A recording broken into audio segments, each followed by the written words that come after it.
It's time for MacBreak Weekly. Andy Ihnatko's here. Alex Lindsay, too, plus Rene Ritchie.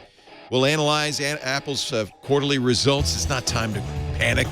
Jim Cramer interviews Tim Cook. We'll talk about that. And a look at what might be the new iPhone or new MacBook Pros. It's all next. MacBreak Weekly. Netcasts you love. From people you trust. This is Twit.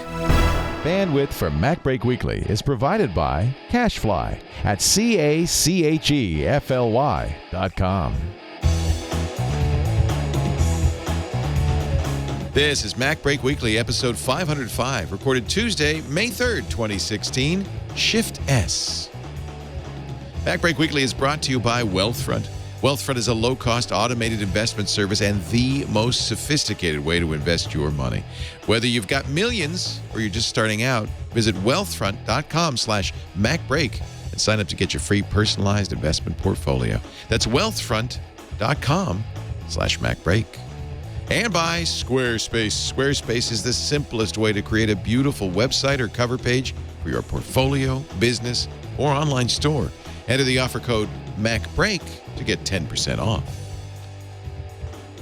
It's time for MacBreak Weekly, the show where we cover the latest Macintosh and Apple news, and we have the crew here today. To my right, Mr. Alex Lindsay from the Pixel Core. Hello, Always nice to have you in studio. It's good to be here. Actually, we saw you at NAB. That was fun. You were having fun with the Ozo camera. And We did. Yeah, we had a good time. We did 3 days of... Where is that video? It was only a private stream. Still rendering. No, it was all done. It's all done. No, that was on live, so that was all rendered live. Oh, neat. Big horsepower to do that. And but we. Did you get your Theta working live yet? Yeah, I did. Oh, good. It turned out to be the cable. Oh, so after all silly. of that, I swapped. It's just I the swapped cable. USB Yeah, because it cables. works fine here. I walked out with USB cables. Boom! It showed right up. Nice. So we. That stuff was. There's a lot of rights issues. It was bands and Cirque du Soleil and a lot of other stuff. So it wasn't something we could post online. Ooh. Maybe some of it will show up. But yeah, so you could just give me a USB key. I wouldn't mind. Actually, you could just give me a 14 terabyte hard drive. Yes, exactly. It takes up some bandwidth. Rene Ritchie's also here from imore.com in Montreal. Hello, Rene. Hello, Leo. How are you doing today? I'm trying to compete with you with my action figures. I just copied you. I saw you had the old school, so I went with the new school. Nice. Yeah, I think this is kind of fun. What is it? BRIK-case.com, is that it? Yeah. Gave me this cover. He was in the studio a couple of weeks ago. It's a Lego, plate that goes on your MacBook, and then he built the Twit logo on it. The thing about what you have right now, Leo, is you have Apple, you have Lego, and you have Disney properties like Star Wars. That is the triumvirate. That is the trifecta. That is everything of our dreams. Every designer wants to work on all those things. Yeah, that's Kudos true, to you, isn't it? sir. It's like the big thing. There it is. BRIKbook.com, and once you get the base, you can buy pre-designed little designs, but you can also do your own, obviously, because it's standard Lego. That's cool. That's really cool. I'm glad that the Lego, they had a patent right on the bricks, and that expired a couple of years ago. Now anybody could do compatible. Lego compatible toy. Yeah. Andy Ihnatko's also here from the Chicago Sun-Times. Good to see you, Andrew. Hello, Leo. And we got all the Hamilton talk out of the way at the beginning before the show began, so you can listen without fear, although congratulations to our favorite Broadway show for 16 Tony nominations, a new world record. That's going to be some funny running gags there. If we laughed at Aziz Ansari at the Emmy Awards, like holding up the book when he was nominated for against Jeffrey Tambor, holding up a book saying "How to Lose to Jeffrey Tambor with Dignity," it's going to be we're going to see people in like beach shorts and like baffed up T-shirts who are nominated against Hamilton. Forget it; it's hopeless. You're going to see the most unprepared people in the world if you win against Hamilton. Write a speech? Why bother? Yeah, no, you're right. You're right. It's I know what this is. Fine, I'm up on stage, and now I'm all getting tired, teary, and weepy, but I didn't expect, and that's when you yank it away from me and say, ha ha, of course you lost to Hamilton. Oh, I'm not playing along. Here is my butt. Actually, the tough one's going to be Best Actor in a Musical because it's Leslie Odom Jr. who plays Aaron Burr versus Lin-Manuel Miranda who plays Hamilton. And I hope they don't have a duel on stage. A duel all over again. That would be bad.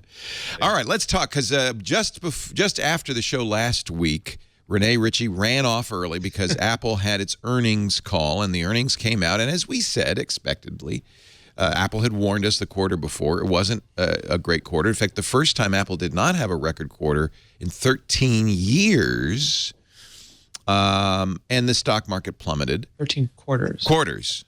Well, since 2000, when? 8, 9? Remember offhand. It's been a long time. 10 years, I think. So anyway, the point being, it was so funny. I was talking to my mom, my 83-year-old mom, and I was giving I gave my nephew an iPad Pro for his birthday, and I gave his brother a MacBook because he's going off to college, MacBook Pro for his graduation. And my mom said, "Oh yeah, William told me you shouldn't buy those Apple products because it's all over for Apple." And I said, "Mom, they made almost $1 billion a week."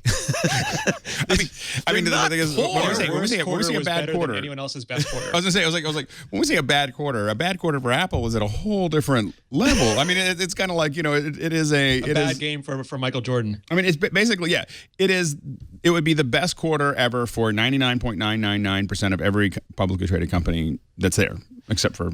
And I think even Apple said, part of the problem is we've saturated the market. You can't, there's a limited number of iPhones you can sell any individual, although I seem to be the counterexample to that. Well, they're being measured off growth, not off of, like, they're selling a lot of iPhones, but Wall Street doesn't foresee growth. They don't foresee them selling even more iPhones in the future. And Wall Street traditionally, at least in companies like Apple, not old incumbent companies where they look more towards things like dividends, in companies like Apple and growth stocks, they don't care about how many you sold now. They want to know that you're going to sell more than that in the next quarter and the next year and the year after that. And when you have a product that is being used by, it's not like Android, but it's still being used by hundreds of thousands of people, hundreds of millions of people, they foresee it to being very hard. It's like acceleration. You can get from 0 to 100 on a highway really easily. 100 to 200 is hard. 200 to 300 almost impossible. So to maintain acceleration is sort of like a fool's errand. Yeah. Jim Cramer appeared. Tim Cook appeared with Jim Cramer. I'm gonna see if I can find the. Do you have the video? He wanted to defend. He said investors got it all wrong on CNBC. He wanted to defend the stock. So, Jason, do you have it, or should I? Okay, Jason is going to play a little bit of that clip here. This is from Jim Cramer's Mad Money on CNBC last night. Welcome back. We're here with Apple CEO Tim Cook. Tim, want to talk about the stock a little bit? It is mad. Cramer's in such a hurry, he can't bother to say the E in CEO. It's like, well, wait, they keep buying back 1/5 of the company. But what has it done? Your stock is down below where you bought the average amount, much higher price. Is it a waste versus innovation, or is it not really a trade-off? It's not a trade-off, is the answer to that. We first look at all the money that we need to invest. He's talking about the stock buyback. Apple put what is it, $50 billion or something? Some huge amount into stock buyback. They increased it again. I'm telling you, they're buying themselves back. Which they should. We take the money that's left over, if we have some, and we do at this point, and we give it back to our shareholders. And we do that in terms of dividends and buybacks. And so if you look at dividends, we just raised it for the every year. I don't know if we're going to, it's deeper in the interview where Cramer says, is Apple dead? Yeah, that was the what's his name's quote from the New York Times, where he said Apple's best days are behind it. But I think the legitimate fear by the way, Tim's response is, I think that's a huge overreaction. The most important thing is customers love our products. Well, that's true. Mm-hmm. Yeah, the legitimate concern here, there's so much noise, but the legitimate concern here from investors isn't that Apple had a down quarter. It's that Apple's management seemingly did not anticipate the downturn in iPhone and underestimated the demand for iPhone SE. And those are two things that historically Apple has been very good at. And they had to sort of ramp up on iPhone SE and ramp down on iPhone 6. But I think that anytime you're releasing a new product, even if it's within a product that you have, you're not going to know exactly how many, and what you don't want to do obviously is overproduce. So I think that I'm amazed that Cook bothered with Mad Money. I mean, can you imagine Jobs doing that? No, and I don't think he needs to justify it.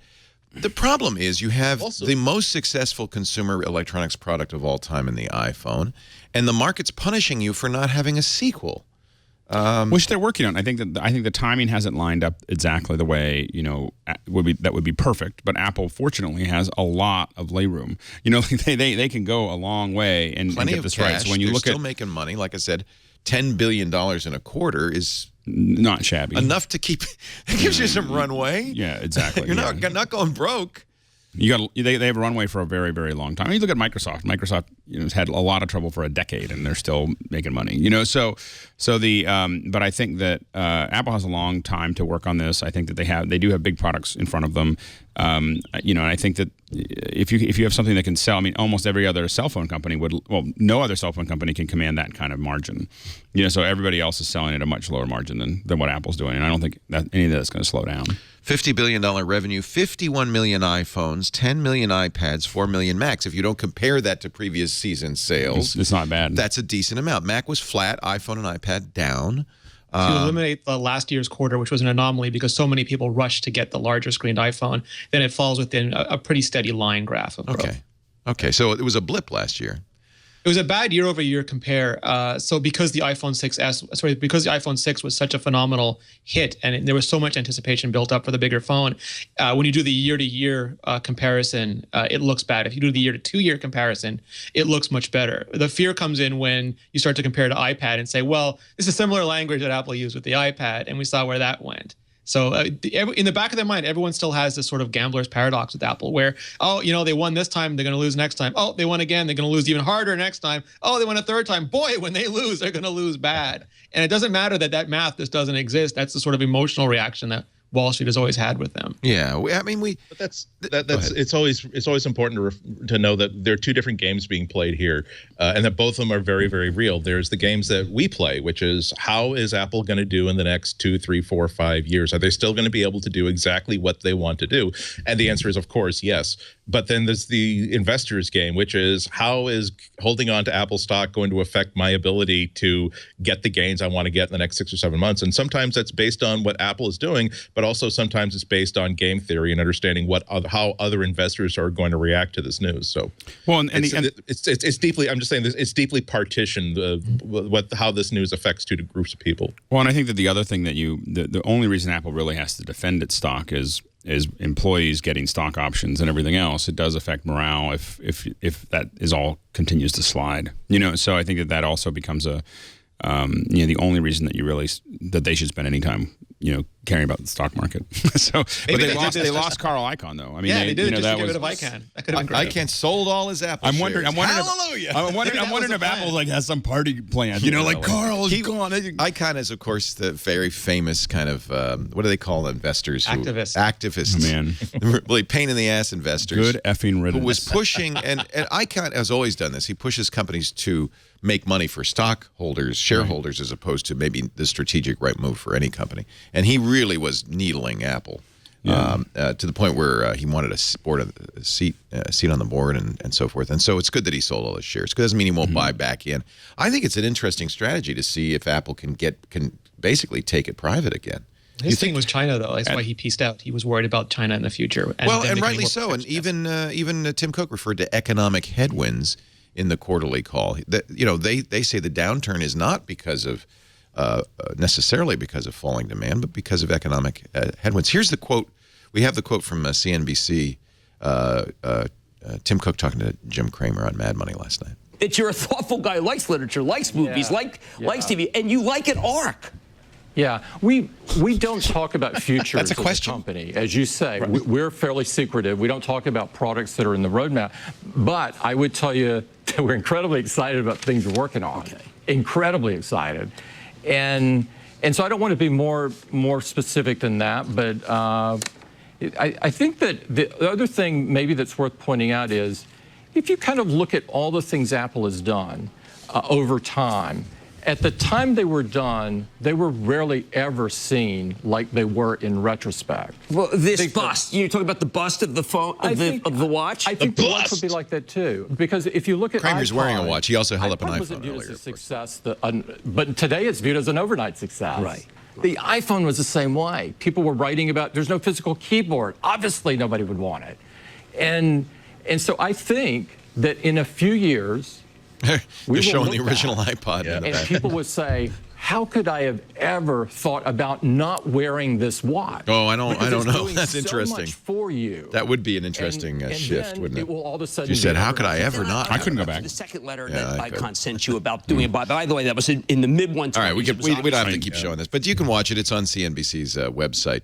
The fact that Cook appeared on that show shows that they do care a little bit about what the stock market says. Again, I think they have to defend it. I think that, again, when it comes to when it comes to getting talent, when it comes to, because all those things are driven by, you have stock options, you have things. I think the talent-driven stock option issue is probably bigger for Apple than what the issue is. If your stock is going down, it's not exciting to have stock options. And so I think that because talent acquisition for all these companies is one of all of our problems. I mean, it's is getting good talent. So and they have to do it in mass. I mean, they're hiring hundreds of people at a time. Also, it's a good indication that Apple has totally changed its attitude about dealing with the press and dealing with the public. That you can't imagine 5 years ago Apple having a conversation like this, having what you'd call a proactive conversation. Whereas now, I think that they appreciate that no harm can be done and lots of good can be done by getting ahead of the story and saying, I know that there are a lot of people who are worried about Apple's future and Apple's performance. We're going to at least tell you what we think about that before it's unless in a situation where it's not crisis management. It's just, well, okay, we can send one of our guys out, maybe even our top guy, to to talk to the shouty guy about why there's no real problem at Apple to talk about. Is it significant that Apple now makes more money from its services than from selling Macintoshes? In fact, a big profit center, the services. Nope. Apple Music up to 12 million or subscribers now.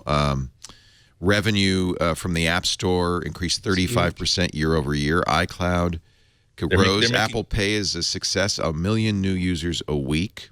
Yeah.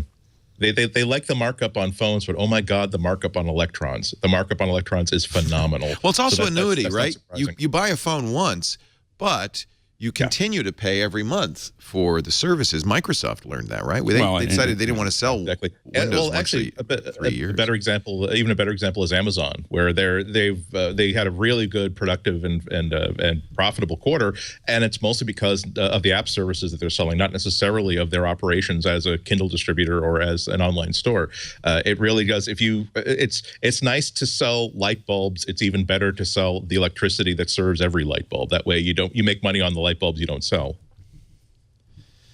Anything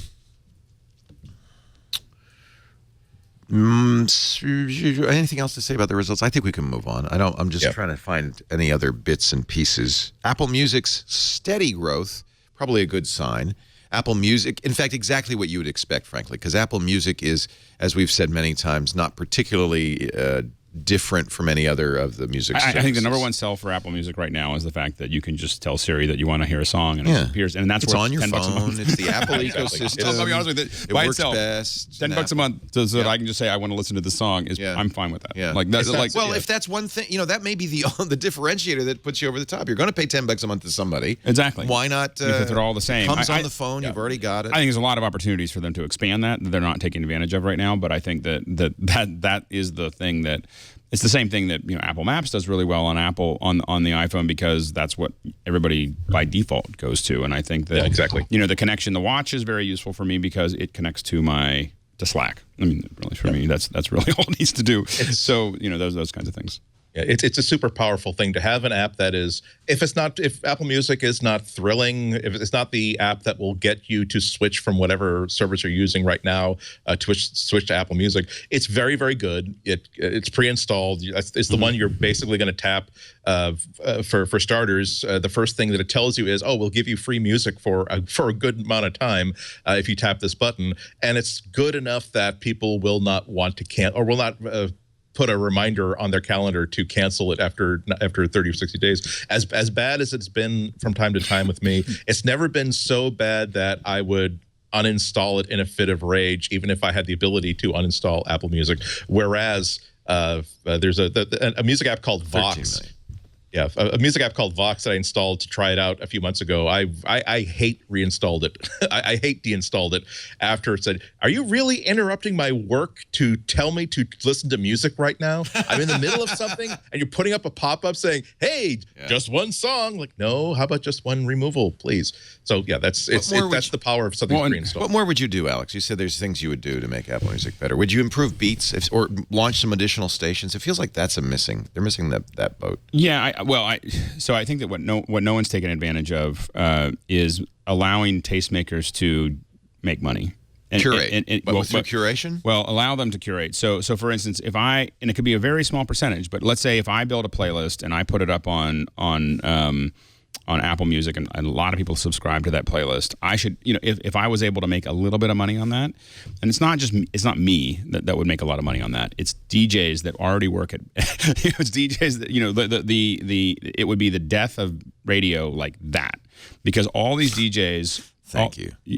No, but I'm just saying that it would be like of music radio, not talk radio. Oh, good. Thank God. Because the thing is all these DJs are already well followed. People know who they are, and if they found out that they had, the Mike Halloran, playlist or whatever, but they're not going to go ahead and do that unless they had people can do it to feel good, but really what you want is them to get a little percentage of that. And Apple, even if it took a little bit of a hit, it can afford to do that, to pay a 2% on that or whatever. So if I have 100,000 subscribers, I get paid some little amount as people play my playlist. And I think that would turn a whole organic, movement with a lot of celebrities that have a lot of followers that could generate a lot more revenue. And I think that could be, one of the bits and pieces. I think that another thing is from a technical perspective, I think from a playlist, I know it sounds silly, but building the ability to blend songs in a playlist would create something very, so basically be able to have like a little blend curve so I can fade from one to the next in my preview. Once you build that, you can't get out of that playlist. Like right now I can move all my stuff from Spotify to Apple Music, but if I have a thing that is basically sets up how I want to blend everything, so it's this nice thing, I think that you end up, it's a very sticky thing. And then I also think that finding ways to allow users to find other users like them in a very big data sort of way, I think is something that no one's really taking full advantage of. They try to do it in the background, but they don't give the users enough control over it. And I think that those three things, whether it's Spotify or Apple Music, could definitely increase, what kind of subscribers are. I think that Apple by default will pass Spotify in the next 18 months. I think, and it's just from a default, they're just going to keep on growing that. But I think that there's a lot of other things that could be done, and then all the exclusive stuff that everyone's trying to do. But I think that's not as I don't think it's as compelling as people think it is. Yeah. But I will say that Apple would have 50 million subscribers if they had listened to us, me specifically. Listen to Alex. If they listened to me 6 years ago saying they should go to subscription, I just want to say, told you so. They should have done this years ago. Told you so. But I think they're probably in good shape. They'll probably have steady growth. I mean, they grew 2 million users in the last few months. They'll probably have continued steady growth. I don't think they're going to kill the competition, but I think that, and I've said this before, the competition is going to boil down to companies that don't just make money in music like Spotify does. It'll be Amazon, Apple, Google. And the titles and the Spotifys of the world are going to struggle because the record industry is not going to let them succeed. They're going to squeeze them. Well, I think the record industry is trying to play everyone against each other. What they don't want is anyone to get a significant. They don't want to see another iTunes situation. Yeah, they don't. Or any. That's why Apple's having such a hard time getting cable TV subscriptions and everything else, and now they're going to back up Hulu for that kind of thing because they don't. They're trying to even that out because once Apple gets ahead, obviously they don't have any leverage. I think we'll see steady growth in Apple Music. I don't see any reason not to. No, I think it'll become it will slowly become the largest paid service out there. And I'm grateful because of then the family plan now is available on most services, $15. I pay $15 for 6 users of Google Music. So thank you, Apple, for bringing the price down there. Anyway, competition's good. That's why we want to keep competition. And I want Apple Music to be strong. And we want Spotify to be strong. We want Google Play to be strong. I'm worried about Spotify. I'm worried about Pandora. Tidal. I don't think Tidal's I'm worried about. Well, the exclusive. You're never going to hear that Beyonce album now. I know. Oh, Bay, where's my lemonade? I saw. Did you see the video? No. Remarkable. Oh, is it? Nice thing you about got to watch Apple it. As Music, a video guy, you got to watch it. Okay. Yeah, it's remarkable. the nice thing about Apple Music is I just bought it on iTunes, and now I tell Siri to play it for me, and it plays just like it was available on Apple Music. It's just one thing I have to worry about. So. Yeah, there's another advantage, right? Yep. All integrated. All integrated. And I think people still want to buy music to, if only just kind of, it's almost a tip to their favorite artist. Streaming music's so important, but if you love Beyonce or Taylor Swift or you know, the Mumfrees McGee or whatever it is, you kind of almost want to pay them the $10 just to say thank you, make another album. I have to admit John that August and Craig Mazin were saying on their podcast that the writers get paid the most for rentals, not for purchases. So if you like the writer more than the director, oh, it's so complicated. I think people don't understand how this works. Publishing rights, performance rights. If the performer didn't write it, then the radio stations only play the publisher. They pay the guy who wrote it. They don't pay for the performance royalties. It's very weird and complicated, and that's why if you want to support an artist, you buy their album. Yeah. Period. I think that one of the fundamental things that Apple see them in shows. is doing wrong, this is bad and wrong, is with their movies. You know, I lost my I lost a credit card in Vegas. My that was connected to my iTunes account, and I was waiting for a replacement, and Apple literally, I bought these movies. And when I say I bought movies, I have like hundreds of movies on iTunes, and not only could I not buy new movies, but it would not let me watch any of the movies that I already had bought until I fixed my credit card problem, which I really think is foul play. You know, you're not buying a movie. That's an interesting thing. You're not buying a movie if I'm not allowed to watch it if my credit card isn't up to date or whatever. I mean, I had to do it. I mean, it was fine. It was inconvenient Apple that I don't have to does do like this. that is BS. Are inconvenience, but they're security things. They're to keep somebody else from playing your music. I got it, movies. but that was, you know, and but I run into that all the time, and they're always asking for passwords even though they have my fingerprint. There's a lot of inconveniences with Apple, and I think it's because of their security focus. They're trying to protect you, but it's inconvenient. It was more than inconvenient. It's BS. If I bought it when I open it up on iTunes, it should work. It should, like I shouldn't. You know, it should know it's you, but unless you that, validate it with the credit card. In fact, that happens a lot because I have family sharing. So my kid is asked for the last 4 digits of my credit card frequently, and Lisa is, and so that's not great either. Like, your child has to come to you and say, Daddy, what's the last 5 digits of your credit card? No. What's the CVV code for your credit card? No. I mean, that's inconvenient. But I understand why they do it. It's to protect you and the music industry. and the movie industry. And the movie industry. Hey, you know who else is protected? The Indian telephone company. Apple has been trying to sell refurbished iPhones in India, the world's second largest mobile population, a good way to bring inexpensive iPhones to India. The Indian government has rejected their request. Apple's been trying to do this for a couple of years now. Apple's rivals mounted a public campaign against the effort, arguing such a move would trigger a flood of used electronics while defeating the government's Make in India program to encourage local manufacturing. The Indian government's somewhat protectionist of its own companies. This is actually this program is actually something that happens in a lot of industries. So it's going to happen in the United States after the presidential election, right? I mean, when the wall goes up. Well, but I mean, when the wall goes up. So if you want to sell something, if you want to sell something into a country, so this is electronics, defense industry. This is very, very common, which is that you basically, if you want to sell F-16s to someone, they have to buy. You actually have to build the tires there or something like that. Right. I mean, because a lot of these emerging world countries bring industry to their country. Are trying to get, they're going to spend millions of dollars. They want to do that. It's a little, India's is. I mean, obviously, India has governmental spending. I understand, but I don't think government should block consumers from. No, I agree. I think they choose. Allowing them to do it. But I'm saying that's and the problem that you have with some of these folks that are fighting it is they're like, hey, we built factories there to deal with this, and now Apple's just going to be able to dump. So make better phones, and then demand will go up. Right. Apple has 2% of total shipments of phones in the country. They also are trying to open their first Apple stores in India and waiting government approval for that. They can't do that without government approval. Yep. And Brazil, let's bring up Brazil, because as you may remember, yesterday, another Brazilian court in a separate case banned WhatsApp for 3 days. And again, realized that was not a good idea. 100 million Brazilians. Right. 91% penetration in Brazil for WhatsApp because of protectionist rules for cell phone companies and the exorbitant cost for SMS in Brazil. People use WhatsApp. And again, the High Court said, yeah, we better turn it back on.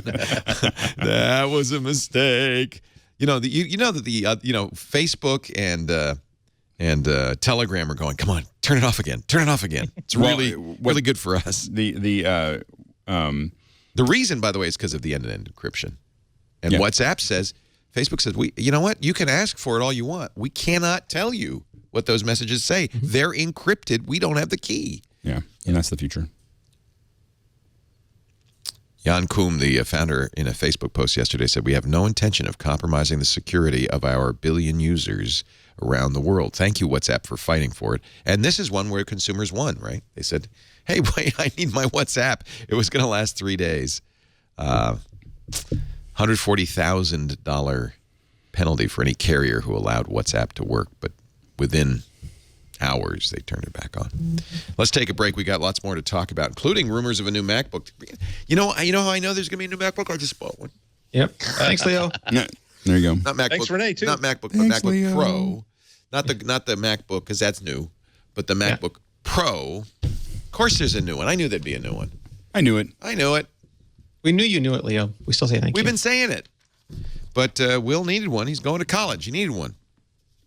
So I bought him, the nice, he told me what he wanted. I had sent him a little gift card, and he said, could you help me with the rest? Because it's 3 times more than the gift card. Oh, you want that one? So, but no, he deserves it. He's worked hard. He's going to the Rhode Island School of Design to be a design student. He wanted a nice high-end MacBook because that's what he needs. Yep. Right. So we'll talk about that and a lot more. Andy Ihnatko here from the Chicago Sun-Times, Rene Ritchie from imore.com, and, of course, Alex Lindsay from the Pixel Core. I have to say, this is a 2012 MacBook, and it's just fine. I don't need a change. I'm fine. It's just fine now that I have a new cover for it. You kids. Our show today brought to you by Wealthfront. So we're talking about the market and about investments. You can see why it's crazy out there.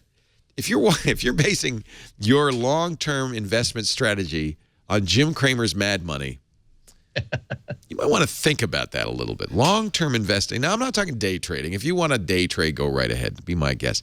But longer-term investing for your future is a little bit, more important. Retirement, buying that house, the kids' college fund, things that you're going to keep invested for a while. You're not going to put it in the savings account because the interest rate's ridiculously low. Even a CD. I think you really want to be in the market. You got to invest. But how do you invest? And who do you trust? Do you do it yourself? Read all the books? That's what I did. Read all the books. Did everything. I said, okay, I got it. I figured it out. And opened an account, put a bunch of money in, and then I watched it for a while, and then I forgot about it. And 10 years later, I thought, I probably should have been paying more attention. Whoopsies. Okay. So maybe I said, oh, no, I'll hire a pro because they'll know what to do. There are a couple of problems. First of all, sometimes the pros don't know what to do. In fact, if they were so good, how come they're telling you how to invest your money? Maybe they should just be investing for their own account. The other problem, of course, is, the commissions, the extra hidden fees, and the fees they charge up front, like 1% to 3% per year of what you've got invested. That means you'd have to make 3% more just to break even. That's not good. So I got a better way. Automated trading, a computer, and computers are cheap, right? A computer will do it for 0.25% a year, a lot less, and do it better because instead of checking in every month or so to see how you're doing, your computer will watch all the time. This is Wealthfront I'm talking about. Wealthfront is really great. Based on the best thinking, the state-of-the-art thinking, Nobel Prize-winning academic research, best investment practices from some of the best minds in the business. Just look who's on their advisory board. You'll see what I mean. So you're getting all of the smarts, but you're also getting it monitored for things that, frankly, even a professional investment advisor is not going to do because they're just not going to pay attention that much. Rebalancing every day, every minute, looking for tax loss harvesting so you can reduce your tax bill while increasing your returns, things like that. You can have multiple accounts, joint accounts, retirement accounts, and accounts for that big rainy day fund. No additional charges past the 0.25% a year. That means no monthly fees, but no hidden charges, no transaction fees. Take a look. Go there now. You can get a portfolio review for free. I really do want you, as always, they say this in the disclaimers, read carefully before investing. But I mean it. I think you got to, this is your money. It's your future. So read up on this. I was really impressed, but I want you to read up on it. You can get a portfolio review right now. They'll show you how much you're paying in fees, how risky your investments are, see if you're comfortable with that. They will also, if you answer a couple of questions about and this is one of the things that's neat, they don't have to do a big, long questionnaire.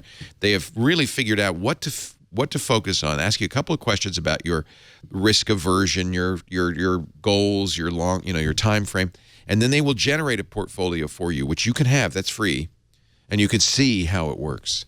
Just take a few minutes at wealthfront.com and see how it works. And by the way, what's nice about Wealthfront is they've got a dashboard that will track not only your Wealthfront savings, but also all your other accounts. So you get a complete summary of your assets. So it's a really nice kind of single-page view. They have apps.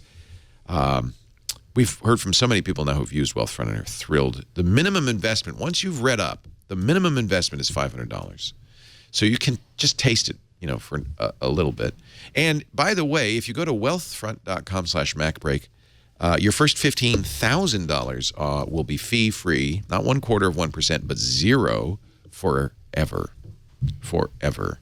So a great way to get that nest egg going. And if you're a young person, now's the time. Young people think they're going to live forever. They don't think anything's going to happen. I was that way too, and I kick myself for not starting this when I was in my 20s, because you have, by the time you're my age, so much more because of the magic of compounding. It's like magic. It's magic. Go to wealthfront.com/MacBreak. You can do it. You can right now. And we thank you for their support of MacBreak Weekly. I want to correct myself. It's not 12 million. It's 13 million paying customers. And that's a continued growth since February of 2 million. That's pretty good. Pretty good for Apple Music. Let's see. Oh, hey, turns out the FBI did not pay $1 million. There's rubles. $1 million rubles. Sources say it was under $1 million to unlock the San Bernardino iPhone. We still don't know exactly. Which turned out to have nothing of use. Well, did they ever say? Yeah, there was some reports. It's useful in the sense that had they know that they weren't in direct communication with anyone else higher up on a line, that they're working independently. That in itself is useful information. Sometimes the lack of information is actually information. Right. The FBI has the physical possession of the mechanism. This is according to the sources reported from Reuters. The FBI has physical possession of the mechanism. Sounds like it's like a little machine. It's a shop vac. Used to open the phone. But get this. Lego Mindstorms project. Get this. It must be hardware because they say they have no details of how it works. It's like magic. It's a little box. Yeah. The identity of the contractor is so closely held inside the FBI that not even Director James Comey knows who it is, says the source. They are still investigating. They're still looking at the contents. This feels like a movie that nobody would believe. It's just, this is ludicrous. This is just impossible. This would never happen this way. No one's this dumb. Yeah. Well, I mean, if Apple actually knew who it was, they just buy them. Like, here's $100 million, and we'll know how. That's what I would do. Yeah. Well, there was an IP box for a long time that just did something similar to all this. And I should point out that when you have unnamed government sources as the source for an article, no idea. Some guy making it up. You have no idea. Well, Craig. It may well be a government source, but you don't know what their agenda is. You don't know if they're lying to you for a purpose. Right. So I wish, I guess you have to do this. But as a consumer of news, I just want to underscore when you hear unnamed, undisclosed sources said, consider that and remember that often in the past those sources have had a hidden agenda. It's the same thing with the Apple articles where they say like, oh, there's feuding in the iCloud offices. Right. Turns out one guy was second in the coffee machine, was really upset about it and texted somebody. I'm feuding. Yeah, absolutely. Yeah, it's true in all journalism, and unnamed sources are as good as the paper they're written on. And they're going to keep it a secret. The FBI says we are not going to give that information. Are we quiet? We're keeping secrets. I guess they said that they're not licensed to give they got a license to use it, but not to. It's up to the company that made it to hand it over. I think that's really the bottom line of that leak. And I have to admit, if I was the company that made it, I would still sell to Apple because Apple's going to figure this out, and then you will be not as useful. I think it's patched already, isn't it? And they say it was already patched in current operating systems. Oh, right, yeah. So there's a vulnerabilities equities process created in the Obama administration where law enforcement, there's this process that it goes through saying, here's the vulnerability we discovered. We're going to now look at whether we should reveal this to the company. And in this case, the FBI, according to Amy Hess, who's the agency's Executive Assistant Director for Science and Technology, cannot submit the method to this vulnerabilities equities process because, quote, we do not have enough technical information about any vulnerability that would permit any meaningful review. In other words, we don't know how it works. What that means, Leo, is they asked the president, and he basically just looked at them, said, Obama out, and dropped the mic, and he walked off. Wasn't that funny? Yeah, he's getting a little loosey-goosey now that it's almost over, right? He's getting kind of wild. Yeah, I think that's a shame because, of course, any vulnerability means that we are vulnerable. But it underscores, in my opinion, the most important thing, which is you can never trust any company to protect your privacy. It's up to you to protect your privacy. Yeah. I mean, the bottom line is a code longer than 4 digits is enough to go a long way to protecting your privacy. Use a passphrase if you know. I mean, you can. There are means. I mean, the real issue, and this is the issue. Apple, even Tim Cook has said this, is not for sophisticated users, the people who watch the show, right? But for people who are not sophisticated users, don't they deserve protection against hacking? Don't they deserve protection against snooping? Not just by governments, but by anybody. Right. And so Apple's trying to make it something that is just kind of works automatically for people who don't have the sophistication to do it themselves. Bad guys, I mean, state terrorists, that kind of people, they know how. We know how. Remember in San Bernardino, the terrorists, they destroyed their own phones. They knew enough to destroy the phones. They're not. So the chances of finding anything on this phone that they didn't destroy seem fairly low. We should also point out that there is a rules change that is in front of Congress. Congress has till December 1st to change this. Rules change to the federal code. The Supreme Court kind of gave it its seal of approval a couple of weeks ago, and it is now kind of working its way through the process that would allow, in the case where the government can't tell what jurisdiction the bad actor is in because they're using Tor or encryption, that any judge in any jurisdiction in the United States could issue a warrant. That would be okay. And so the concern of the EFF and others is that means that if the FBI wants to crack an iPhone, they go to the most friendly judge in this, it could be somebody in a backwater somewhere, and say, hey, Your Honor, we need a warrant. And that judge is going to say, yeah, whatever you say. And so it reduces the protections we have from a court in the warrant process. Just FYI, you might want to write your member of Congress and say, hey, that would be nice if you said no to this. Phil Schiller says, don't pluralize Macintosh or iPhone. In fact, it doesn't even need an article, and he said it in Twitter.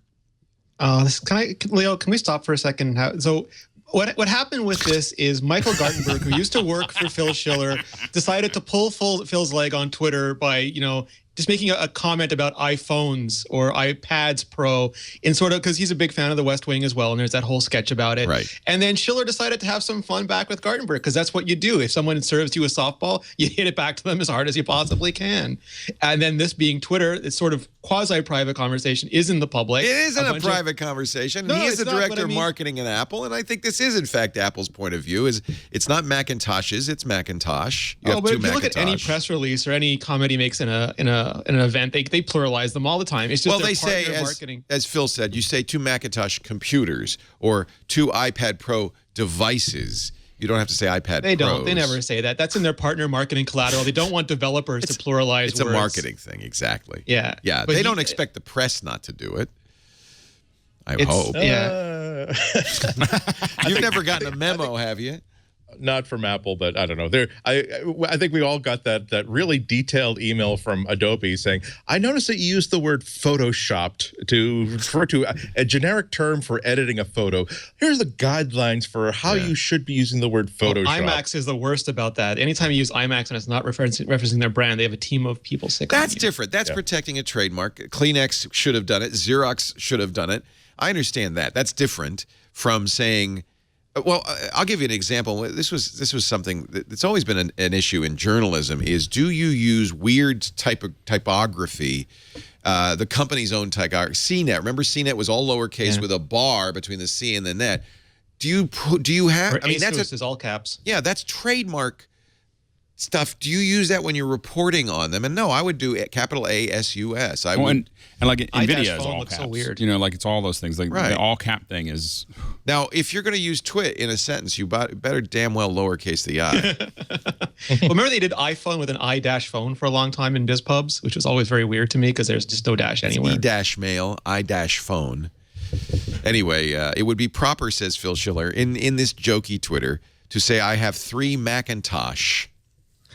Or I have 3 Macintosh computers. If you say I have 3 Macintosh to me, I'll go, what? Or if I have 3 Macs. 3 Macs.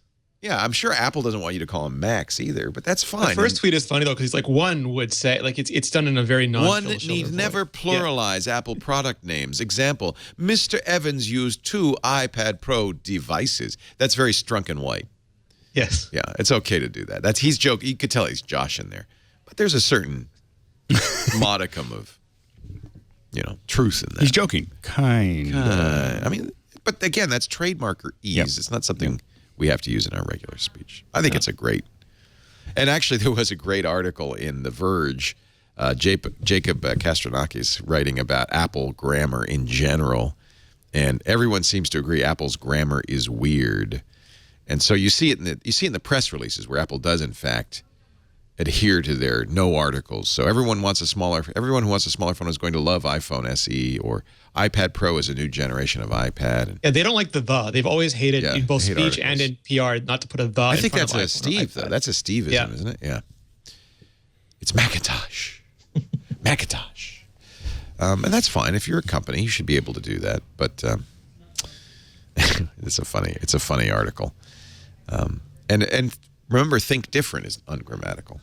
So I just hope Schiller doubles down at WWDC and gives us a full treatment of break it Apple down. conjugation. They need a little video about that at WWDC, like a little.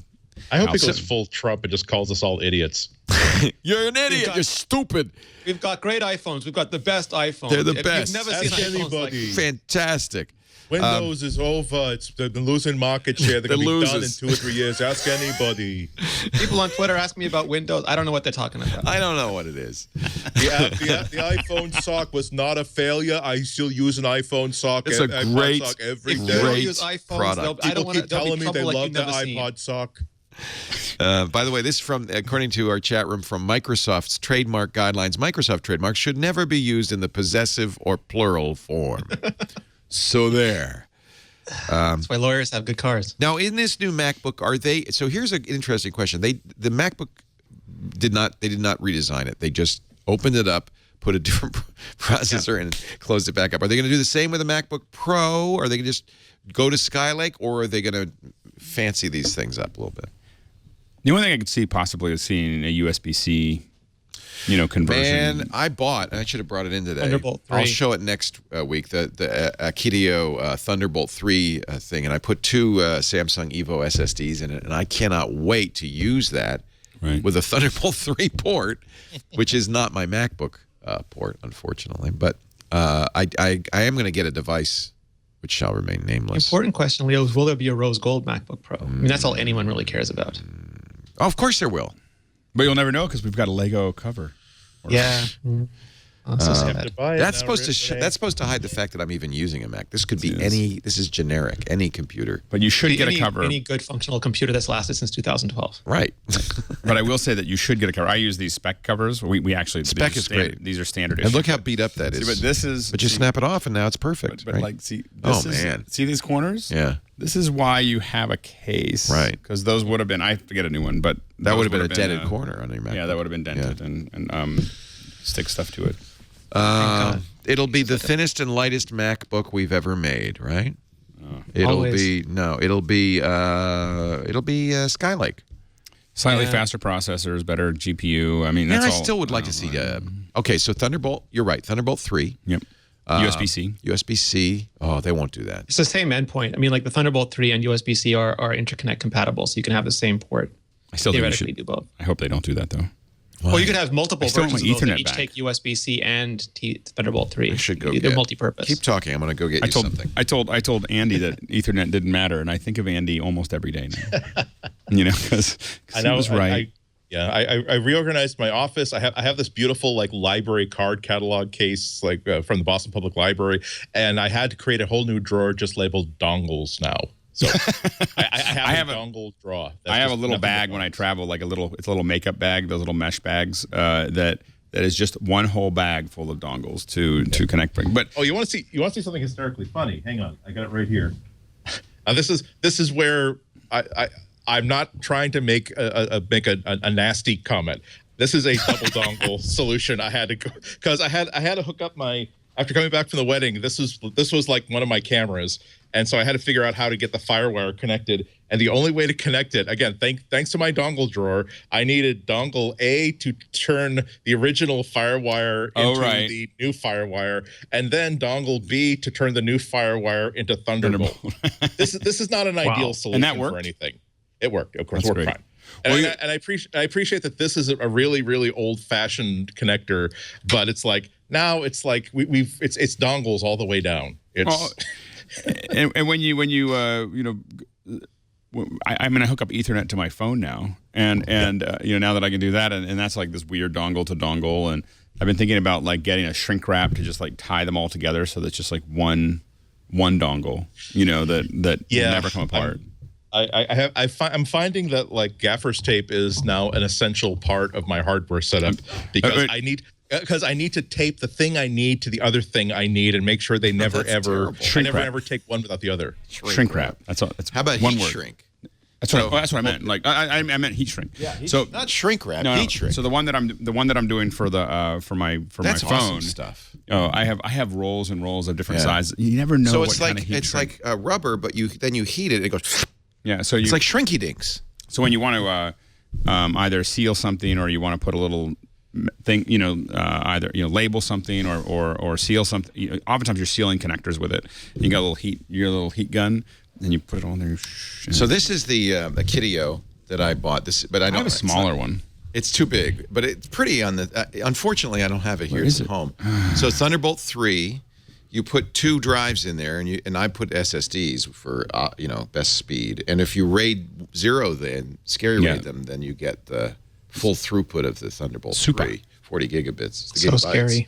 But it's also and this is the other thing that really is cool about USB-C is it is by its nature able to drive a monitor, and so this is in a way a dock just because it has 2 USB-Cs on the back. It has Thunderbolt 3 and USB-C? Or just USB-C? It's a USB-C connector that supports Thunderbolt 3. That's the new way. That's the new black. But there's no computers that have that except for the little one. The MacBook does, and then I just bought that HP thing. And then so this I ordered this years ago. It feels like years ago. I think it was last year when I got the MacBook from Otherworld Computing, and it finally came the other day.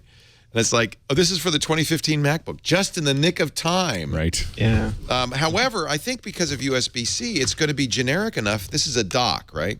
So the idea is, and it's powered, so it's a powered dock, so you don't carry it with you. You leave it on your desktop, and you plug in your Mac, or I'm hoping any USB-C computer, doesn't have to be the 2015 MacBook, to that, and then you get all these benefits. That's the one connection. Well, the big thing is that you have, like, I connect a lot of things for my laptop, and having that all just sitting all pre-connected, and all you got to do is run one little cable to it. That's the key to the operation. And these are and these would be if on the proper hardware would be Thunderbolt 3. Yep. It wouldn't be on the MacBook because they decided not to do it. But you get HDMI. I did do some research, and if you do put data and video over the Thunderbolt 3 USB-C connector, it prioritizes video. So that might slow down your drive a little bit. Right. Okay. But there's a lot of there's a lot of channels on here. Yeah, it's great. So it's you're going to get a lot of speed throughput. So the Mac goes in here, then you get HDMI out, Ethernet, you get a USB-C out, you get 3 USB 3.1 ports. So these are the fastest USB, and then you get another one. This one is suitable. It's got printing on it. This is a high. Oh, these are all charging ports. A couple of them are high-powered charging ports, so you could charge your iPad from there. That's a mic and a headphone jack, and then that's the SD card. So this is. I wish it had come out a little faster. But this is still a slick little breakout. Yeah, it's kind of nice. It says, "Please remove plastic film." I never do. I leave those things on until the bitter end. I know. Oh, yeah. I can see your laptop. I'm probably going to be buying a breakout box for my own MacBook Pro. Now that it's the MacBook Pro is starting to have a semi-permanent home here in the office desk. Now that I'm using my iPad Pro for pretty much everything that involves going out of the house. Right. I am disappointed that the new MacBook does not support Thunderbolt 3, though, I got to say. Yep. And I'm hoping that new MacBook Pro will. It will, right? That's why they didn't do it. They want to make a distinction between the high end. And I don't know how many people using the MacBook would care about Thunderbolt 3. Well, that's why it's a joke that I have that Akitio giant. What are you gonna It's bigger than the computer. It is much heavier than the computer. So Other World Computing, let me see what they sell that dock for. The Thunderbolt 2 dock is $219. That's ridiculous. And it's not Thunderbolt 3. So I bought it back when they announced it a year ago. It took them a little while. Yeah. FireWire 800 port. What? I don't see a FireWire port. Oh, I don't have this one. Wow. That's the new one. Screw you. That's why every time I look at these boxes, I always see one spec that I really, really want that I can't imagine isn't imminent as soon as a new chip enters into the factory space. And it's like, I don't want to spend $250 on this box, and now a year later I can't get. Yeah, exactly. It's Which one did I get then? It's not there anymore.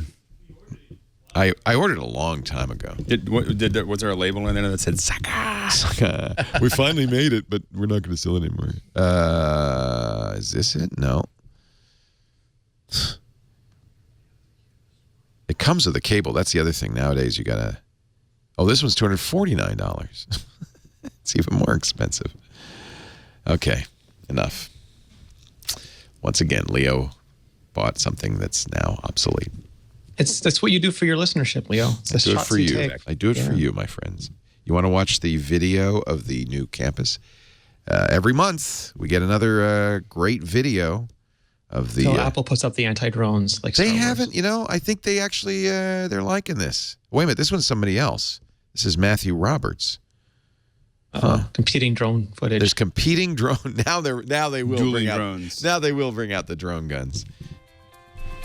This is the May version of the Apple campus. Look at that crane. It's a giant X. What is it? It's the site for the next X Games. They're having a big motocross track. Underground auditorium progressing rapidly. Yeah, it's all sealed up. They got the roof on it, not only in the round part, but on the underground part. They're going to want that finished as soon as possible. That's true. I bet that's the first part to be open. I bet they're going to use it for the September event. Oh, this September? I don't think so. I wouldn't bet against it. It's looking at the layout of the campus. It's designed so that they could basically keep people away from the rest of the campus, and it's a lovely distraction.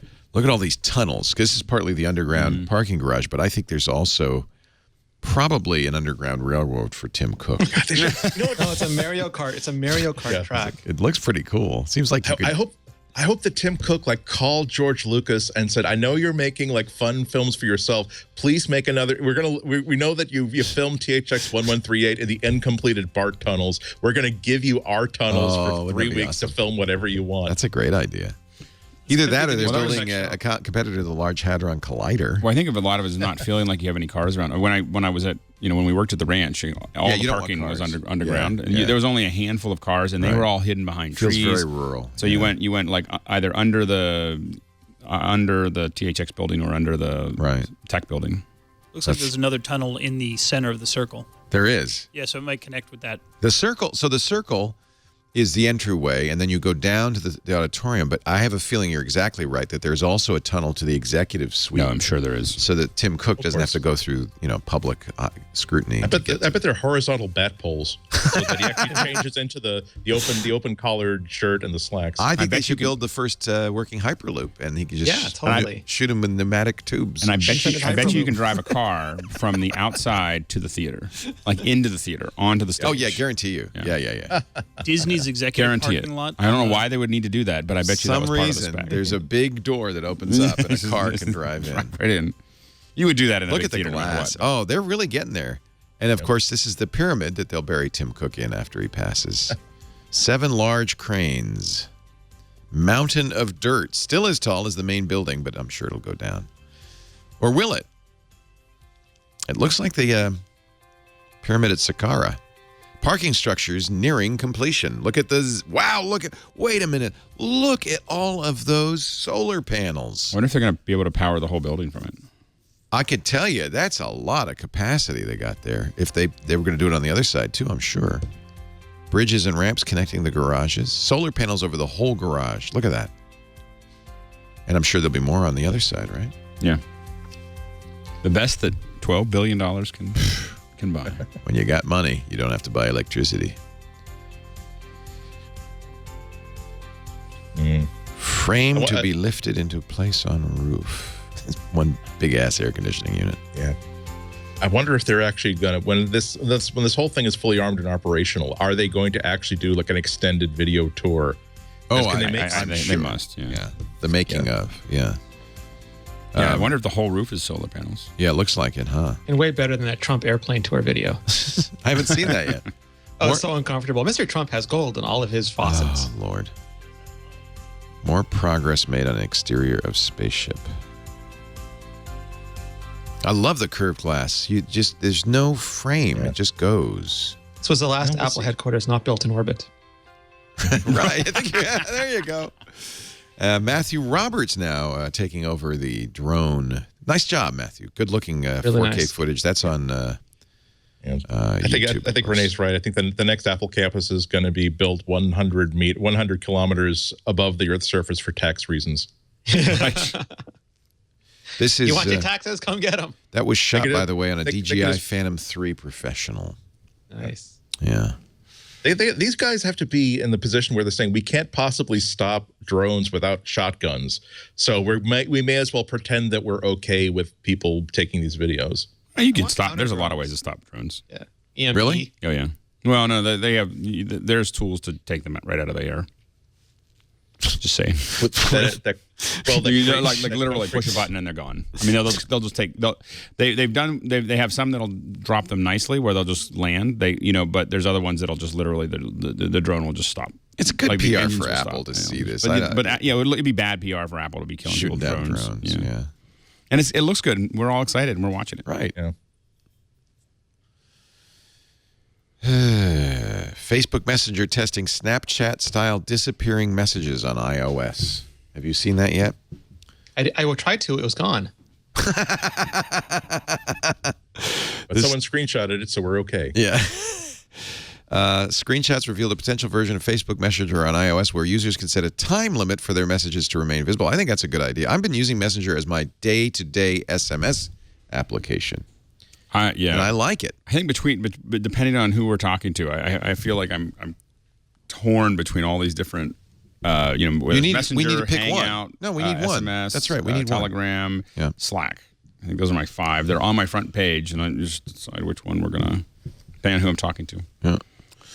iPhone 7 leaked photos point to bigger battery. Do we even want to talk about the iPhone 7? Why are we? They're going to make one. They're not going to switch and go into the hot tub business. They're still making phones. And you know what? When they make a phone, Mom will use one. This is the new Mother's Day shot on iPhone ad with pictures of moms and daughters and children. It's kind of beautiful. Kind of sweet. That it really is the power of a camera on your phone, camera in your pocket. Yeah. It's there when you want it to be. When a baby's born, I'd say my biggest first push. Steps. My wife has an older phone. My biggest push, the reason for her to get a new phone, is just to get a better camera because she's taking all these pictures of the kids. Moms shot on iPhone. Maybe not the best headline. Honestly, maybe could you? I don't know. Different word. Yeah. Get the thesaurus. There's got to be something better than that. The major tech breakthrough that iPhone users have been waiting for is finally here. According to the Boy Genius report, no more fingerprint reader. They can just do it right on the glass. I thought that was a LG or a Samsung thing. Never mind.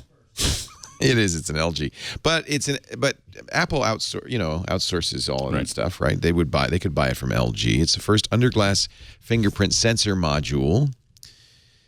They cut a shallow furrow of 0.01 inches. That's a third of a millimeter thick on the lower back side of the cover glass, and put a fingerprint sensor inside it. With their supreme precision and combination technology, said the press release. In this module, the sensor is not exposed to the outside of the device. From your point of view, the glass is smooth. The fingerprint recognition area can be indicated by patterns up to design of complete product. So, in other words, you can figure out where the reader is by looking at it, but not by touching it, not by feeling it. LG Ihnatko. Yeah, it seems like more of a useful thing for like a point-of-sale display or for like an ATM display. Yeah. Rather than a consumer phone. I can't imagine that any maker is so aggressive about removing bezel space that they would hand over technology like that to something that's quite so arbitrary. It's hard to imagine it working well for Apple or for any other handset maker. Well, and I have to say that the reliability of the reader is way more important than the fact that the security of the reader. Yeah. I mentioned CNET earlier. I worked for CNET for 2 weeks.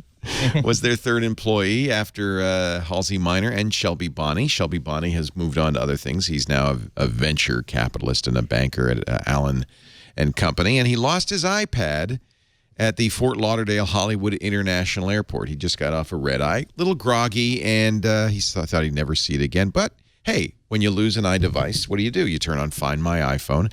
And lo and behold, he started tweeting this, by the way. Or, I'm sorry, put it on Facebook so you could follow the whole story. Lo and behold, he could see that his iPad was kind of having some fun. It left the Fort Lauderdale Airport and went to Graceland.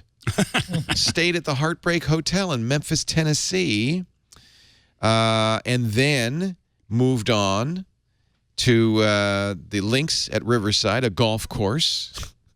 Moved on again after a short layover. Actually, Shelby was going back through Fort Lauderdale Airport. He saw that his iPad, he was on Concourse C, saw that his iPad was on an airplane approaching Concourse C. He ran to the gate. Looked over the passengers trying to say, you have my iPad. I mean, how are you going to tell, right? You got my iPad. In fact, he remembered you can make a sound. Right. You press a button and it will go. He activated it, but he heard nothing, so he figured, it must have been in the checked baggage. Right. Dang it. He comments, this is better than Game of Thrones. He's actually enjoying this at some point. Eventually, the iPad came to rest in a suburb of Miami Lakes. He says it looked like a nice home with a swimming pool. He spent $50 to have 5 Mylar balloons delivered to the house with a thank you card. I'm sorry, a thinking of you card. He says, or one of his friends says, friendly yet slightly creepy enough for them to want that iPad out of their house. He left a voice, or actually a reporter saw this. Reporter called the house, left a voicemail message. Right. So the next morning, Shelby looks at Find My iPad, and sees that the iPad's on its way back to the Fort Lauderdale Airport. He thinks, maybe I scared the person, and they're bringing it back to Lost and Found. So he went to the website, filled out a claim for the Lost and Found. His phone rang. Somebody from the airport's Lost and Found was calling. As described by Lost and Found when they called a second ago, Bonnie writes, a fairly elderly woman came in a few minutes ago and said she had gotten the balloons and thought it would be a good idea to return the iPad to the airport. She said, thank him for the balloons, but please, no calls. He paid to have his iPad shipped home by UPS. He received it in San Francisco on Friday with a banner saying, welcome home on his front door. Was she wearing a captain's uniform? That's my question. Such a great story. So Julie left her iPad at she was driving back from DC, and she left hers at a rest stop and didn't realize it till the next morning, and then quickly used Find My iPhone and went right back to the restaurant she was at, and luckily it was still there. Cautionary tale: do not use it to try to go confront the thief. No, absolutely never. not. You could get killed. Yes. Not only that, but a lot of the systems they use to triangulate the location. If it can't find a specific location, they'll give you a mathematical point that apparently there are a lot of houses where they just happen to be at a triangulation point between popular cell phone towers, so that the Find My iPhone feature will just basically point to not a vague area but the specific address. So much so that a couple of these houses, they actually have signs up saying, "I don't have your phone," and terrible stories about how people bang on the door to, "Hey man, I want my phone. I'm not even kidding. I want my phone." Isn't there one that's Dead Center USA, and that just a lot of places default to that house when it can't find anything else? Do you love The Rock? Who doesn't love The Rock? Leo, I can smell what you're cooking. I have to say, I wasn't a big Rock fan. And then I started following him, and he's funny. He's funny. I mean, former pro wrestler, Beefcake, 44 years old, just celebrated his birthday. Looks like $1 million. It's another reason not to like The Rock. Happy birthday to me. Happy birthday to me. Okay, he's not too self-centered. And he can sing okay. He apparently does not like alarm clocks. In fact, he really doesn't. Oh, no. That's just a waste of a good alarm clock, if you ask me. And he really doesn't like snooze alarms. So he's created something called Project Rock. His first thing was apparently some sort of bags. But the second thing is the Rock Clock. Which I couldn't find before when they did the announcement. Well, download it on the App Store now. Its chief feature, it has no snooze alarm. That is the number one feature in an alarm for me. The best part of the current one is I can turn the snooze off on my watch. No snooze alarm. And it doesn't just for waking up anymore. It's a motivational alarm clock. So you could set a personal goal, set your morning alarm, wake up every day with a new message from Dwayne Johnson. It's Are there in-app purchases? Beep, beep. Wake up! Beep. Wake up! I can do this all morning. Beep, beep, beep. This wake up is brought to you by Cheerios. Get your candy butt directly out of this bed. Oh, I love it. You guys are probably fans of him from the Fast and Furious movie, right? He's supposed to be in the Shazam movie. Yeah. The Reno 911 movie. Reno 911. He was in The Mummy, right? Wasn't he like that's kind of where he started. Was The Mummy? As the That was his first King. movie after he. Some horrible CG. Oh my gosh! The Scorpion King. That was the worst. Looks like King. Looks like it's free, and there's no in-app purchases. Leo. So it's just, and the reviews are in, and 4 stars. It's decent as an alarm clock. Ringtones are A+, and worth downloading for that and the videos. All right. Sure, give 1 star to the Rock's review. That's fine. That's smart. Thanks for blowing my pick of the week again, Leo. Yeah. No, I'm just kidding. All right, I'm going to download it while we're doing it. I downloaded it. Did you? You want to play some tones from the Rock Clock? It's if you want it, it's from $7 Entertainment. It's a great name, also. $7. $7 for an alarm clock. $7. No, it's free, my friends. It's free. Old Eddie Murphy joke. Oh, I get it. Sorry. So I'm not hip. I'm not with it. I'm not with the kids. Our show today brought to you. Get your picks ready, folks. Our show today brought to you by Squarespace. You got a rock sound? Make some rock sounds while I do the ad. Oh. Oh. You weren't kidding.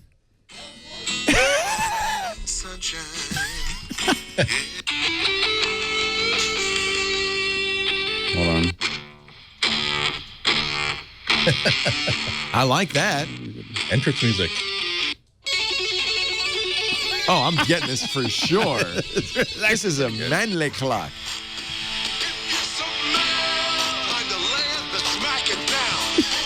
This is Dwayne Johnson, and I approve this message. Oh, okay. You know what? Can't be long before he runs for office, huh? Get up. And there's a new one every day. Oh, this is the best alarm clock ever. It's all you. You got this. You got this. It's all you.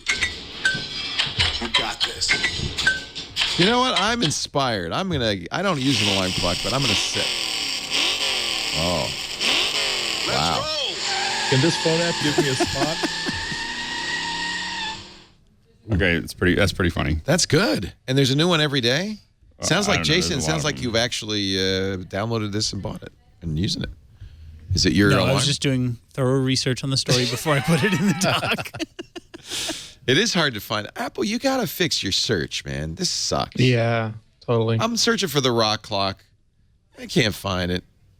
It's not like these aren't solved problems, like nearest neighbor and fuzzy logic and auto widening. These are all solved problems. I have a suspicion that that's the one developer that Apple's actually going to listen to and want to make happy. You don't want someone that big at WWDC. I can't find my clock. Standing in the middle of the aisle during the keynote, arching his eyebrow, while popcorn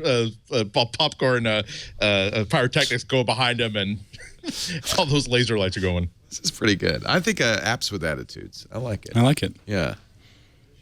Let's do this. Wake up every day with a new message from The Rock. Set your goal. Set your clock. Like it. Our show today, as I started to say, brought to you by Squarespace, the place to make your new professional-looking website. From a simple cover page to the perfect portfolio to your blog to your online store. It's all in there, and I love it. Now, Lisa's done a great thing with her new site for our new business, Artisanal Agency. Squarespace has a lot of developers who are working for you, and she's hired somebody who's doing such a great job, but you can also do it yourself. They've got some new templates, by the way, 5 new templates with grid-style landing pages, infinite scroll, that's the hot thing now. Related posts appear at the bottom. Author profiles, so you can have multiple authors and have each of them have their own profile, and searches right in the header there. Your site will look like it's designed by a pro, but of course, if you want to get geeky, there's lots of settings, fonts, colors, page configurations. Mobile, every site is mobile responsive, so you don't have a separate mobile site. Your site looks good on any size screen. And when you want to do an online store, there's no better way. It's the only place where your site and your store are so tightly integrated, people don't feel like, oh, I'm leaving the site to buy something. You get a free custom domain when you buy an annual plan. Great support 24/7. Many Squarespace users have used it over and over again. I have several sites. Members who have built or contributed to 3 or more active Squarespace websites now have access to something new. This is called the Squarespace Circle. Circle membership includes advanced guides, optimized support, 6-month trial periods for new projects, and more. So if you're somebody who's setting up sites for people, or you just use Squarespace a lot like I do, I know you do too, Alex, you can now be in the circle. I want to be in the circle. Be in the circle. And if you have an idea but aren't ready for the website, you can browse over 200 top-level domains and buy them directly from a new business for Squarespace. They're become a domain registrar, Squarespace Domains. You don't have to have a Squarespace site to get your domain from Squarespace. Register for a clean, spam-free parking page until you're ready to start building. And then, of course, when you build a Squarespace site, it'll integrate very easily. This is the only way to go. I like this. That's all I got to say. I got to start using it. Squarespace.com. Free trial awaits you, but do use the offer code MacBreak when you buy for 10% off, and you'll show your support for the show. Squarespace.com. I'm really glad I moved my site over to Squarespace. I post a lot more now. Let's time for our picks of the week. Let's start. Let's see. Mr. Rene Ritchie. Kick us off. All right, so I have 2, but they sort of go together. In this fast-paced, ever-changing media world, we're all being told to Snapchat more often, and now Facebook Live is the new thing because Facebook says it is, and they control a vast amount of web traffic. So I'm having to do a lot more Facebook Live videos and Snapchat videos, and we don't want like the shaky cam where it looks like you're in the Bourne movie and no one can see you because they stop watching. So I went and got at the Apple Store, they had a whole exhibit on different accessories, and these are from Manfrotto, and I like Manfrotto, so they were easy sells for me. And this just looks like it's very easy to carry with you. You can take it anywhere, and then you just turn, and it turns into a little clamp that you can use to secure that's nice. your iPhone. I have a bunch of these, but that one looks really slick. You put it in there, and you take it, and then I have a big one too, but I have this little desktop tripod that Manfrotto makes, which is pretty awesome. So if you just want to put it on your desk and do your Snapchat Live or your Facebook Live, so you can tell people just exactly how you are doing that thing that you do, you just put this on, And then it's very easy to mount. Now, Facebook hates sideways video right now, so you can actually turn it sideways to mount it. Portrait to mount it. But I found this to be very effective. You just put it down somewhere, turn on the video, drop your phone on the floor. Oh my God, that was not a good ad for that clamp. Okay, I was rushing to put it together, but put it on. I've been using it for about 3 weeks, and we've got a bunch of Facebook live videos on the iMore channel now, and they all. It's been working really great for me. There's a couple bigger adapters that I use on bigger tripods when I'm outside, but this was so easy just to put in a bag and take with me, and then just stick it on a table and do app demonstrations or a quick hands-on. I like that mini a tripod. Different device. That's cute. Yeah, that's great. Manfrotto makes a lot. They're a big tripod company. We use a lot of Manfrotto stuff. Part of me hates unitaskers. So like in a perfect world, this would be something that I could use on its own and on another device. But for what it is, and just to carry with me, not even in my suitcase or my laptop bag, this is really hard to beat.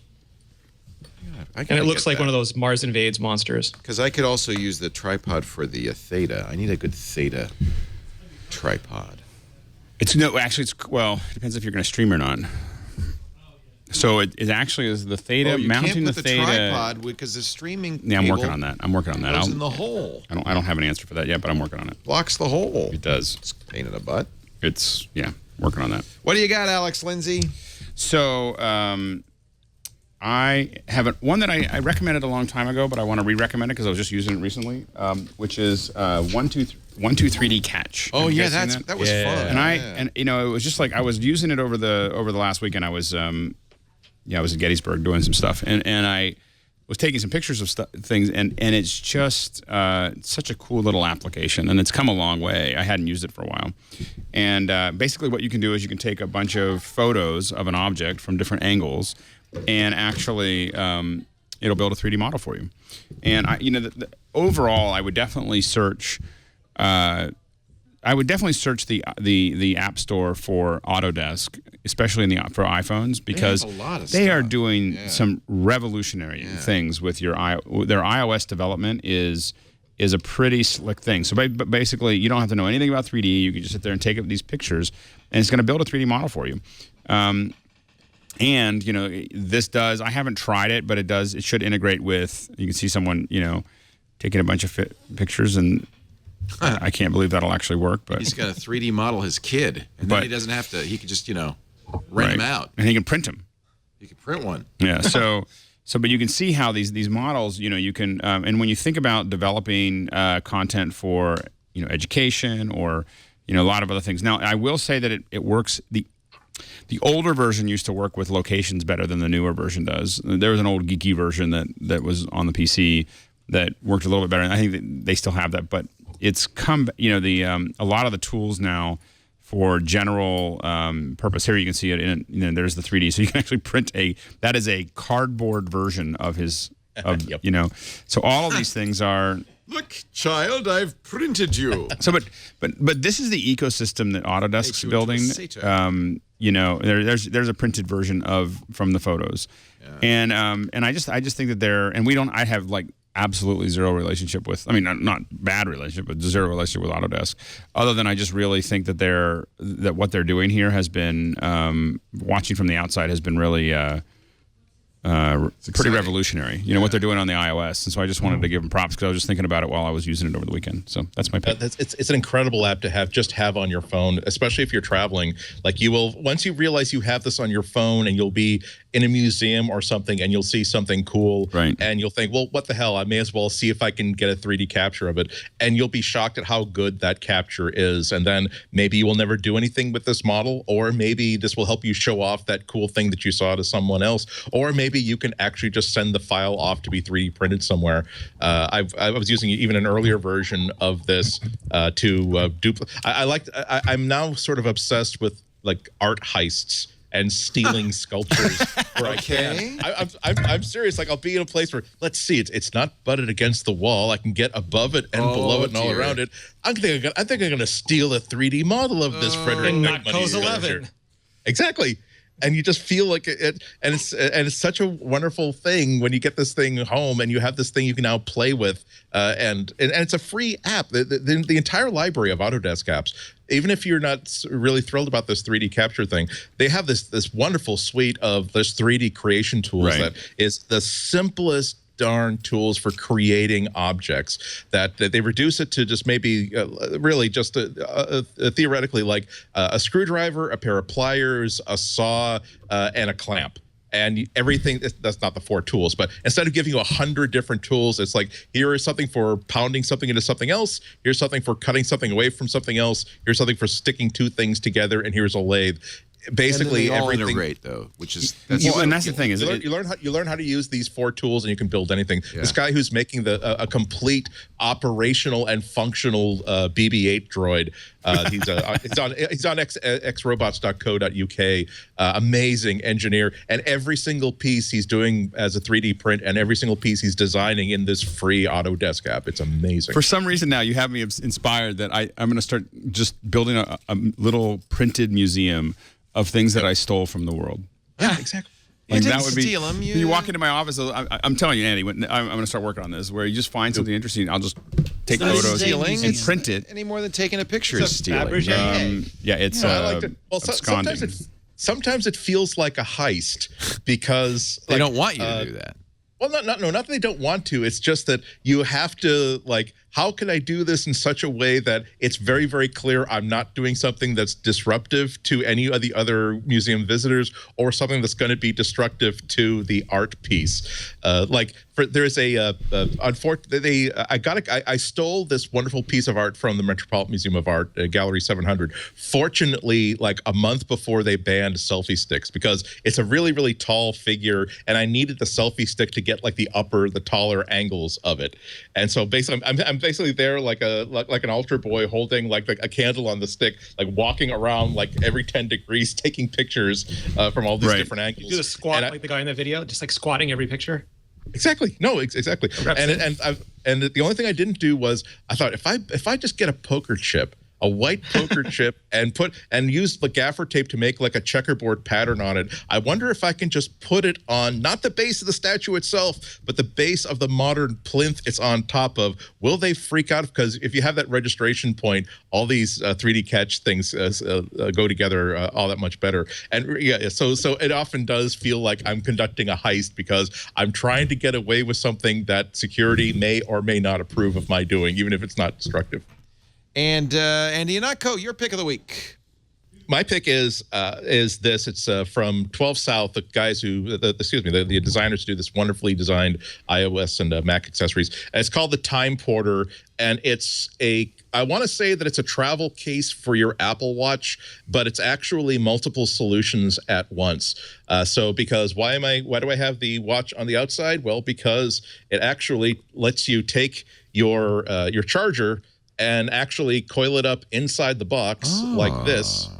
And you can actually keep the outside of the charger like that, so that when you are at your hotel or at your destination, you can use this as like a bedside stand for it. And it also has enough room on the inside to coil up your cord very nicely. It also has room for your charger, for your AC charger. It has room for extra bands, maybe not for all of Renee's extra bands, but for however many, the minimum number of extra bands that Rene likes to travel with. And also things like it also has enough room here that you could like have a battery, like a USB battery charger. And then there have been times where, like, I've had a day that starts with check out of my hotel in San Jose at 4 a.m. and then be on the go until I get my red-eye flight at 11 p.m. and I wake up after the red-eye with a dead battery.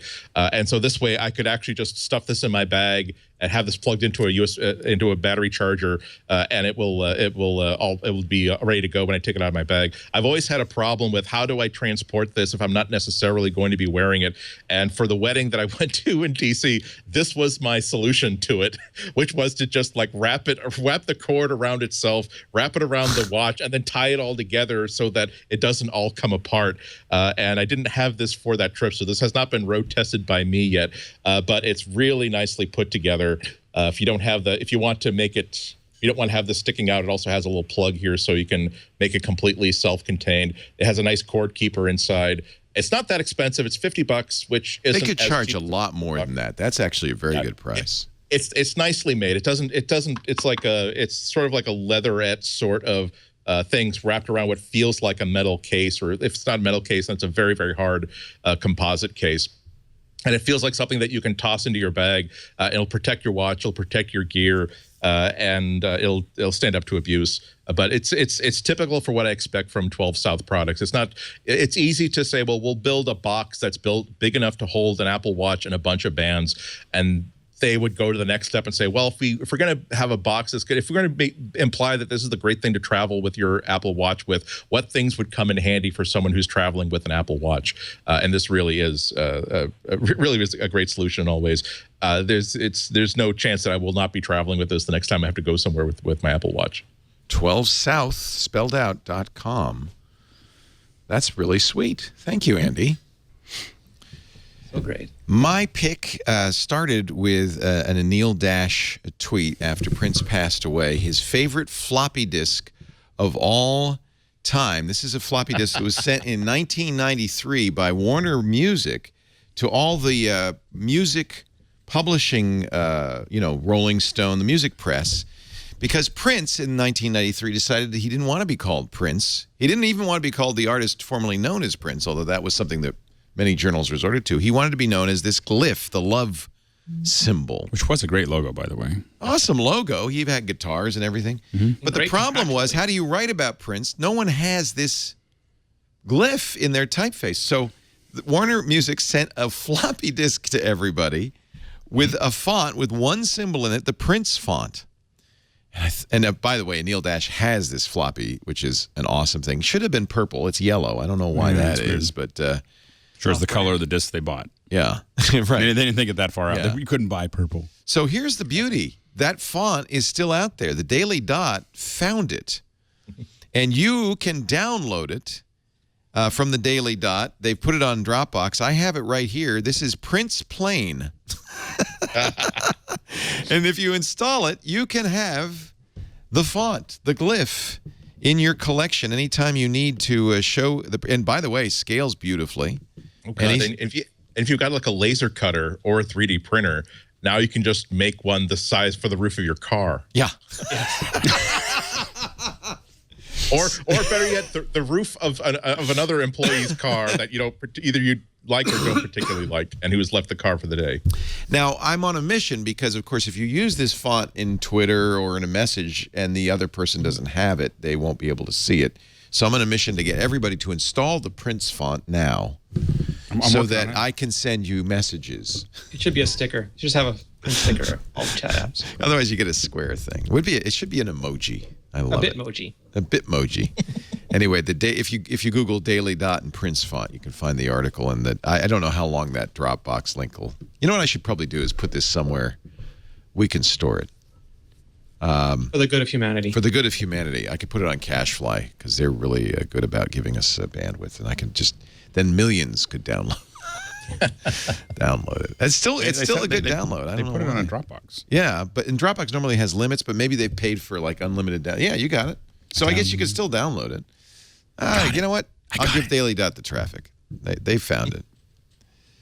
It is, and if we could only make it a title of this show, I would, but you have to all download the font first. It's like a secret club. We'll make that a prerequisite. I could put it on the Twit Wiki. Maybe some of these. And you push any letter? Hold on. How do you? No, you have to. No, it's not any letter. I don't know. Actually, I didn't find that part out. How do you? That's a good question. What you do is as you do on any Mac, you go to the emoji and symbols menu. Only the funky keys result. Funky keys. If we look at emojis and symbols, we could probably figure out which one it is. The Prince font. I don't know. I don't know how you invoke it. I don't know where it lives. How do you invoke it? You party like it's 1999. Party, man. The other thing I have came to me from Father Robert, who this was an answer to a question somebody asked on the radio show. He's a truck driver, and he didn't want to miss calls. He wanted something that would really vibrate the hell out of him.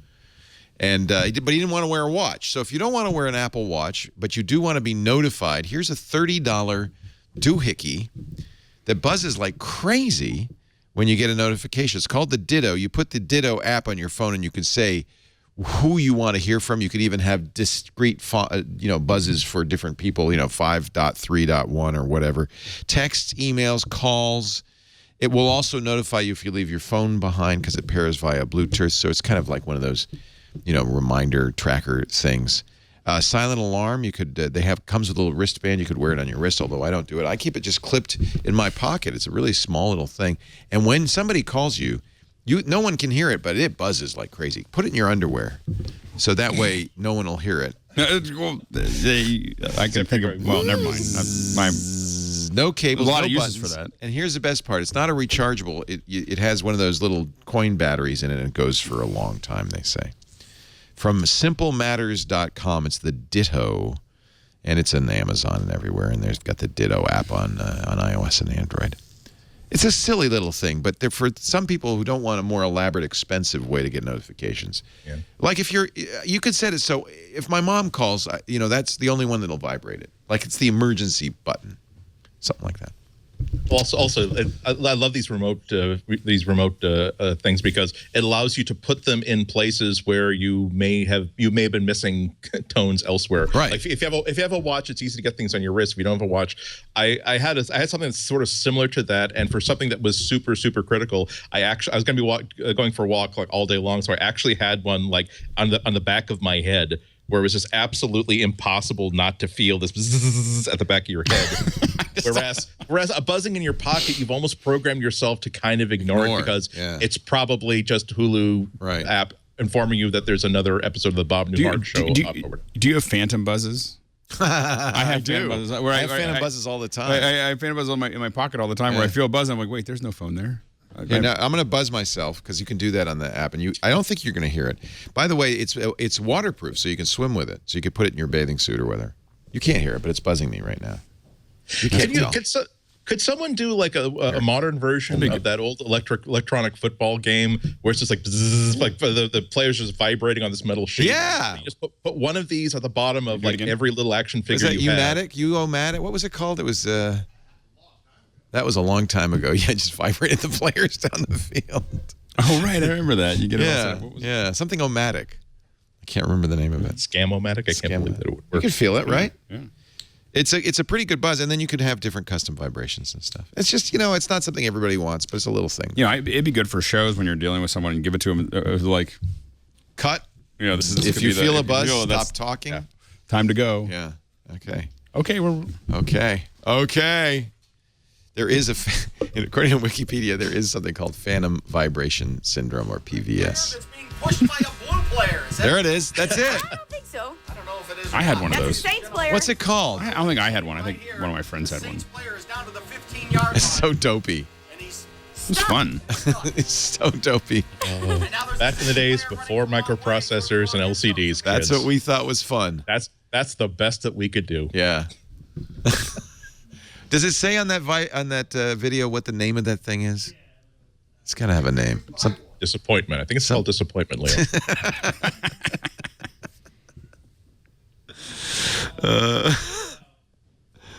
Come on, chat room. You know the name of it. Something football matic. I'm going to... O-matic. Oh, man. Stratomatic. That's it. Stratomatic football. Is that New England? We had the Tudor rod hockey table when I was a kid. Yeah. So actually, it wasn't Stratomatic. I played that in college a lot, though. All right, ladies and gentlemen, we have completed this rendezvous with destiny known as MacBreak Weekly. I thank you all for being here. I hope you've had a great time. We remind you to be back here each and every week, 11 a.m. Pacific, 2 p.m. Eastern Time, 1800 UTC on Tuesdays, so you too can be part of the fun.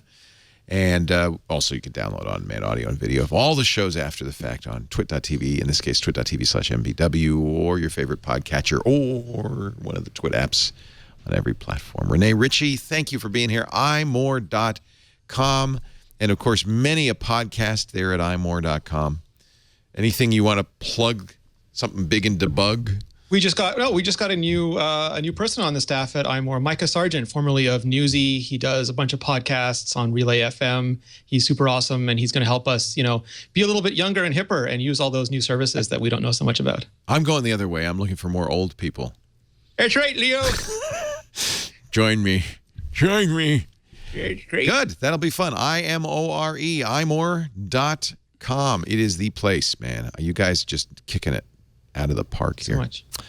Alex Lindsay is with Pixel Core. You have to check him out. Follow him on Twitter. That way he'll keep you posted on all the things he does, including the and say silly things like this morning, cut. which evidently got a lot of retweets. Well, what'd you say? I said that my success so far has been because I was a farm boy, because everything in the geek world is better than shoveling manure. Yes.